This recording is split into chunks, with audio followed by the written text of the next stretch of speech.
Abbé, merci d'être avec nous ce matin. Vous êtes, je le disais, l'un des porte-parole, en tout cas l'une des personnalités du Rassemblement national. On va évoquer votre parti, mais d'abord votre regard sur une autre actualité, une actualité européenne, l'interminable feuilleton du Brexit. Hier encore, Boris Johnson, le Premier ministre britannique, a dit qu'il fallait coûte que coûte sortir de l'Europe, même sans accord, le 31 octobre. Or, on a vu que le Parlement britannique, lui, veut un accord. Est-ce que Boris Johnson a raison de s'en affranchir et de dire on y va, quoi qu'il arrive? Oui, je crois qu'il a raison. En fait, il faut coûte que coûte honorer le choix des Britanniques exprimé démocratiquement, il y a maintenant un peu plus de 3 ans, par référendum.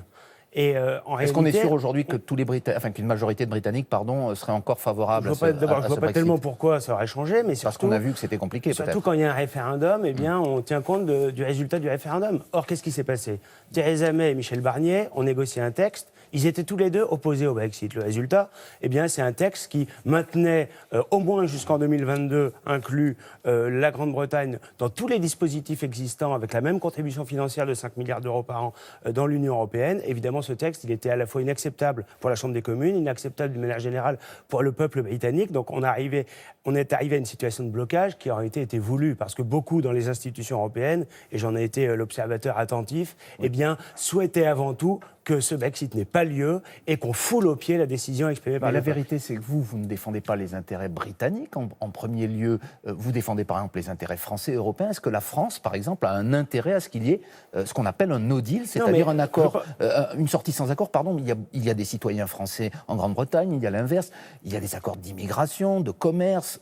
Est-ce qu'on a intérêt à ce no deal? Et deux choses. D'abord, nous, c'est pas parce qu'on respecte le choix des Britanniques qu'on veut la même chose pour nous. Nous souhaitons modifier tout, du sol au plafond, à l'intérieur de l'Union européenne, mais on ne souhaite pas l'équivalent, enfin le Frexit. Mais en revanche, évidemment, on a aussi intérêt à ce qu'il y ait un accord, à ce qu'on ait des relations apaisées avec la Grande-Bretagne. Mais là encore, c'est la grande responsabilité de la Commission européenne qui a tout fait pour que ça se passe mal. Un pilier de l'Union européenne qui sort en claquant la porte, ce n'est pas une bonne nouvelle pour vous. Donc est-ce que l'Europe n'a pas raison aussi? Ils ont fait le choix de sortir. La Grande-Bretagne n'était pas dans Schengen, ils n'étaient pas dans l'euro. Ils ont toujours eu un pied dedans, un pied dehors. Ils font le choix d'être totalement libres. Respectons ce choix. Et organisons ensuite, dans la durée, les bonnes relations, notamment commerciales, avec la Grande-Bretagne, sans chercher à tout prix à les empêcher de sortir. En tout cas, ce que cela montre, c'est que les gouvernements qui ont à leur tête ou dans leur inspiration des personnalités considérées comme nationalistes, il y a M. Boris Johnson, mais il y a aussi Matteo Salvini en Italie, ne sont pas exempts de difficultés. Matteo Salvini n'est plus au pouvoir à Rome.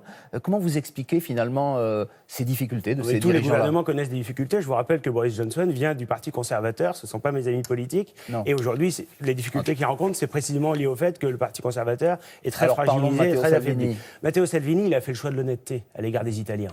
Il a agi comme ministre de l'Intérieur. Il a eu une action remarquable pendant près de 2 ans, diminution de la délinquance et de la criminalité, diminution du nombre de migrants clandestins arrivant sur les ports italiens, mais cette alliance hétéroclite avec le mouvement 5 étoiles l'a placé dans une incapacité à agir dans d'autres domaines où il avait pris des engagements à l'égard des Italiens. Matteo Salvini a gagné les élections législatives européennes, il est arrivé très largement en tête, et concomitamment, le mouvement 5 étoiles a fait élire Ursula von der Leyen comme présidente de la Commission européenne, c'est-à-dire la candidate de Macron et de Merkel. C'est évidemment, pour Matteo Salvini et pour la Lega, le point de rupture. Ils ne peuvent pas accepter ça parce que ce serait malhonnête à l'égard de leurs électeurs. Si l'économie va mal, ce n'est pas la faute de Matteo Salvini qui a participé à ce gouvernement depuis 2 ans. Non, c'est le moins qu'on puisse dire. D'abord, elle allait mal depuis bien longtemps. Et ensuite, tous les ministères qui concernent l'économie et les finances étaient entre les mains, en l'occurrence, du mouvement 5 étoiles.